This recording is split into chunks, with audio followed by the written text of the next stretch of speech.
کتنی برکت رکھی ہے نا اللہ پاک نے اس مہینے میں، ایک سکون کا احساس ہوتا ہے، بندہ اپنے رب کے بے حد قریب ہوتا ہے، جو دعا مانگو وہ قبول ہو جاتی ہے، اور سمجھ ہی نہیں آتی کہ کیسے دسترخوان پر اتنی برکتوں والے کھانے کیسے آ جاتے ہیں۔ یہ صرف ایک مہینہ نہیں ہوتا بلکہ یہ ایک شروعات ہوتی ہے عبادت کی، صبر کی۔ شکر ہے اللہ پاک کا کہ اللہ پاک نے ہمیں پھر سے موقع دیا کہ ہم اس برکتوں والے مہینے میں جتنی بھی فضیلتیں اور برکتیں سمیٹ سکیں وہ سمیٹیں۔ تو آج کے ولاگ میں آپ کے ساتھ اپنی سحر سے افطار تک کی ایسی روٹین شیئر کروں گی کہ اگر آپ بھی یہ روٹین فالو کرتے ہیں یا اگر آپ مجھے دیکھ کر یہ روٹین فالو کریں گے تو آپ بھی اپنے رمضان کی پوری رحمتیں اور برکتیں سمیٹ سکتی ہیں اور جتنی ہو سکے اپنے رب کی عبادت کر سکتی ہیں۔ اور ساتھ ہی آپ کو ایسا وظیفہ بھی بتاؤں گی کہ جس کو پڑھنے سے آپ کے گھر میں رزق کی کمی کبھی بھی نہیں ہوگی، کیونکہ یہ وظیفہ میں خود بھی کرتی ہوں اور ایک سنگل مدر ہونے کے باوجود اپنی بالکل محدود سی 20 سے 25 ہزار کی آمدن میں کیسے اپنے پورے گھر کو آرام سے اور مطمئن ہو کر گزارتی ہوں،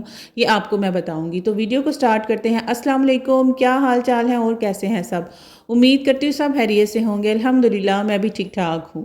رمضان میں پورے دن کی برکتیں سمیٹنے کے لیے ایک کام آپ نے سب سے پہلے کرنا ہے کہ اپنے گھر کے جتنے بھی کام ہیں آپ نے ارلی مارننگ میں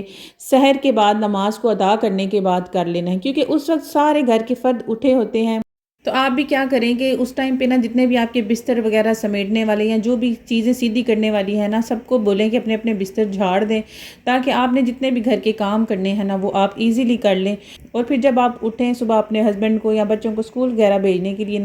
تو اس وقت آپ کو یہ ٹینشن نہ ہو کہ اب میں نے گھر کے سارے کام بھی کرنے ہیں، اور روزے کے ساتھ اگر کوئی ہاؤس ہیلپ آپ کے ساتھ نہیں ہے تو پھر گھر کے کام کرنا بڑا ہی مشکل لگتا ہے۔ اس روٹین کی عادت میرے سسرال میں مجھے ہوئی تھی، اور بعض دفعہ سسرال کی دی ہوئی ٹریننگ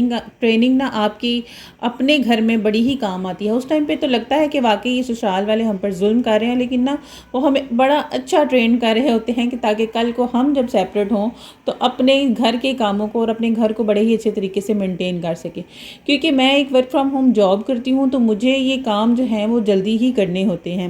تو بس اس کے بعد پھر میں کیا کرتی ہوں کہ اپنے 12 بجے تک میں نے اپنا ایک ٹائم سیٹ کیا ہے، 12 بجے تک میں نے اپنے آفس کا جتنا بھی کام ہے وہ سمیٹ لینا ہے، اور 12 سے 3 میرا کام ہوتا ہے صرف اپنے رب کی عبادت کرنا۔ جتنی ہو سکے میں اتنی عبادت کرتی ہوں تاکہ میں جتنی رحمتیں اور برکتیں سمیٹ سکوں اتنی سمیٹوں۔ اب یہاں پر آپ یہ مت سمجھیے گا کہ میں آپ کو بہت شو آف کر رہی ہوں کہ میں 4 سے 5 گھنٹے عبادت کرتی ہوں۔ ہر انسان اپنی لائف کے اپنی کنوینئنس کے حساب سے ہی عبادت کرتا ہے۔ بیسیکلی رمضان ایک ایسا مہینہ ہے جہاں پر رب کی رحمتیں بے شمار ہم پر برس رہی ہوتی ہیں، تو ہم سب کی ہی کوشش ہوتی ہے کہ ہم بہت زیادہ عبادت کریں۔ لیکن میرے ساتھ بھی ایک ایسا بہت لمبا عرصہ میں نے بھی دیکھا ہے کہ جس میں میرے پاس وقت ہی نہیں ہوتا تھا کہ میں مشکل سے 5 وقت کی نماز ادا کر پاتی تھی۔ اس کے علاوہ ایکسٹرا عبادت کے بارے میں تو سوچنا بھی مشکل ہوتا تھا، لیکن الحمدللہ اب اللہ پاک نے اتنی توفیق دی ہے تو میرا بہت دل کرتا ہے کہ میں عبادت کروں۔ تو اب بات کر لیتے ہیں وظیفے کی کہ میں کیا وظیفہ کرتی ہوں کہ جس سے میں اپنے اتنی محدود سی آمدن میں بھی اپنے گھر کو اور ہر چیز کو بڑے اچھے طریقے سے مینج کر رہی ہوں۔ اور یہ وظیفہ صرف رمضان کے مہینے کا ہی نہیں ہے، بلکہ آپ سمجھ لیں، بلکہ آپ اس کو اپنے پلے کے ساتھ باندھ دیں، اور اگر آپ فار لائف اللہ پاک پر پورا بھروسہ اور توکل رکھ کر یہ کریں گی تو یقین سے آپ کو کہتی ہوں کہ واقعی ہی میں آپ پر جو رزق ہے اس کی بارش ہوگی۔ اور رزق سے مراد یہ ہے کہ اللہ پاک آپ کے گھر میں یا آپ کو کبھی بھی کسی چیز کی تنگی نہیں آنے دیں گے۔ میں یہ نہیں کہتی کہ اس سے آپ کو کروڑوں یا اربوں روپے مل جائیں گے، ایسا کچھ نہیں ہوگا، اس میں تو کچھ ٹائم لگتا ہی ہے، لیکن ہاں اللہ پاک آپ کی جتنی بھی آمدن ہوگی آپ کے ہسبینڈ کی، اگر وہ 20 سے 25 ہزار بھی میری طرح کماتے ہیں تو اس میں اللہ پاک اتنی برکت ڈال دیں گے کہ وہ آپ کا مہینہ بہت اچھے طریقے سے گزرے گا۔ آج کل کے اس مہنگائی کے دور میں اگر 3 وقت کا اچھا کھانا ہی مل جائے تو وہ بھی بڑی ہی بات ہے، کیونکہ آج کل تو حالات ایسے ہیں کہ آمدنی اٹھنی اور خرچہ روپیہ۔ تو اس کے لیے سب سے پہلے آپ نے کیا کرنا ہے کہ ایک چیز اس وظیفے کو کرنے کے لیے سب سے پہلے آپ کو کچھ چیزیں آپ کو کرنی ہوں گی۔ اس میں سب سے پہلی چیز کہ آپ نے 5 وقت کی نماز ادا کرنی ہے اور باوضو رہنا ہے۔ اور یہ رمضان کا مہینہ ہے، رمضان کے مہینے میں ویسے بھی ہم لوگ کی کوشش ہوتی ہے کہ 5 ٹائم کی نماز ادا کریں، اور اللہ پاک ہم سب کو توفیق دیں کہ ہم رمضان کے بعد بھی اس روٹین کو قائم رکھ سکیں اور 5 وقت کی نماز ادا کریں۔ تو 5 وقت کی نماز ادا کرنی ہے آپ نے، اور ہمیشہ باوضو رہنا ہے، کوشش کریں کہ آپ جتنا زیادہ باوضو رہ سکتی ہیں نا وہ رہیں۔ اس سے نہ صرف یہ کہ آپ کے گھر میں رزق کی برکت ہوگی، بلکہ اس سے جو ناگہانی آفات اور کسی کی بری نظر بھی آپ کو لگتی ہے نا وہ بھی نہیں لگے گی، حسد کی نظر نہیں لگے گی، کوئی جادو وغیرہ بھی آپ پر اثر نہیں کرے گا۔ اب اس وظیفے کو نا آپ نے 2 ٹائم ہیں، یا تو فجر یا پھر عصر کی نماز، دونوں میں سے آپ اپنی کنوینئنس کے حساب سے کوئی بھی ٹائم سیٹ کر لیں کہ اس نماز کے بعد آپ نے اس وظیفے کو کرنا ہے، اور آپ چاہیں اس کو 100 دفعہ پڑھیں، چاہے 200 مرتبہ پڑھیں یا 300 مرتبہ، یہ آپ کے اوپر ڈیپینڈ کرتا ہے کہ آپ کتنی دفعہ اس کو پڑھنا چاہیں گی۔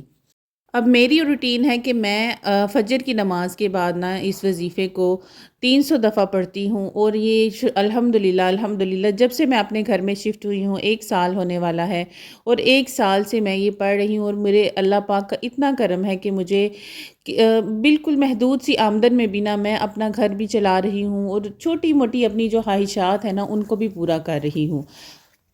آپ نے سمپلی کوئی زیادہ لمبا چوڑا یہ وظیفہ نہیں ہے، کوئی زیادہ لمبی چوڑی آپ نے اس کے لیے محنتیں کوششیں نہیں کرنی، بس اول آخر درود شریف کے ساتھ استغفار کا ورد کرنا ہے، اور یہ استغفار کا ورد اس وظیفے میں تو آپ نے پڑھنا ہی ہے، لیکن اس کے علاوہ بھی جتنا ہو سکے آپ یہ استغفار کا ورد کرتی جائیں، آپ کی زندگی میں کسی قسم کی بھی انشاءاللہ کوئی تنگی نہیں آئے گی۔ اور استغفار کا ورد کرنے سے نا میں آپ کو ایک سچی بات بتاؤں اپنی، کہ ہم جب استغفار کر رہے ہوتے ہیں نا یا استغفار کا ورد کر رہے ہوتے ہیں تو بعض دفعہ نا ہمیں اپنے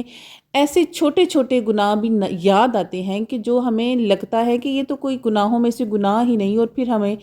یاد آتا ہے کہ نہیں یہ بھی ایک چیز ہے، تو اس وقت پھر ہم اپنے چھوٹے چھوٹے گناہوں کی بھی اپنے رب سے معافی مانگتے ہیں نا۔ تو بیسیکلی استغفار سے ہم اپنے رب سے معافی مانگتے ہیں، ہر اپنی چھوٹی سی چھوٹی غلطی کی ہمیں بعض دفعہ یاد آتا ہے۔ میں اب پڑھ رہی ہوتی ہوں نا پورا دن میں، تو مجھے اگر کبھی یاد آ جائے نا کہ ہاں کبھی میں نے اس آدمی سے اس بندے سے کوئی زیادتی تو نہیں کی، یا ہاں میں اگر اپنی مثال دوں، ایک دفعہ میرے ساتھ کیا ہوا کہ ایک شاپ سے میں نے چیز لی، انہوں نے مجھے چینج واپس کرنا تھا، تو چینج میں مجھے 5 روپیز آنے تھے، انہوں نے 5 روپیز کی نا مجھے ایک کینڈی دی، ساتھ ہی میرے ساتھ ایک نا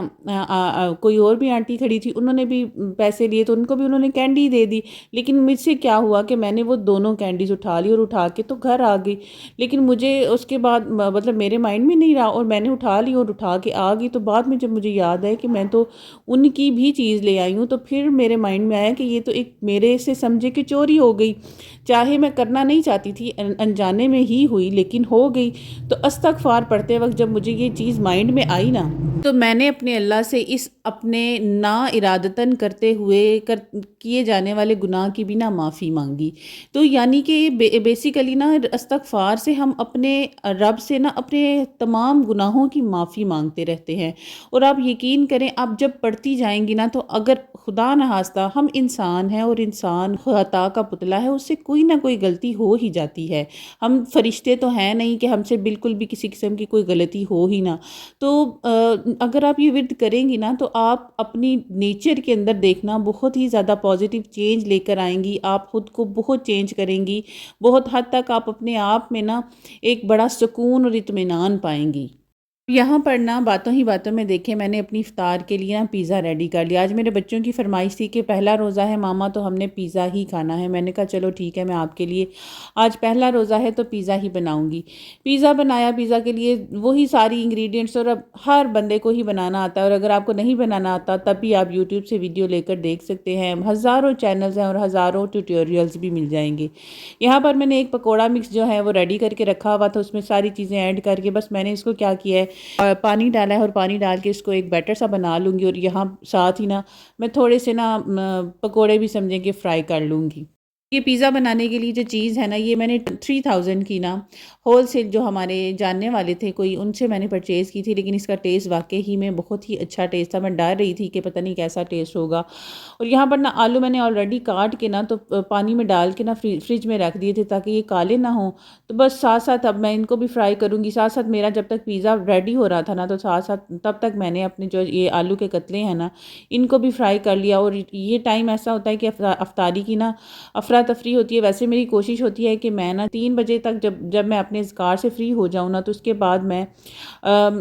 کچن میں گھس جاؤں، آہستہ آہستہ ہی صحیح لیکن اپنی افطار کی جو تیاری ہے نا وہ ٹائم سے مکمل ہو، اور مجھے عین وقت پر نہ پھر بھاگ دوڑ نہ کرنی پڑے۔ ویسے تو ہم صرف 3 ہی ماں بیٹا ہیں، تو میں نے اتنی زیادہ کوئی افطاری بنانی بھی نہیں ہوتی، اور میری کوشش یہی ہوتی ہے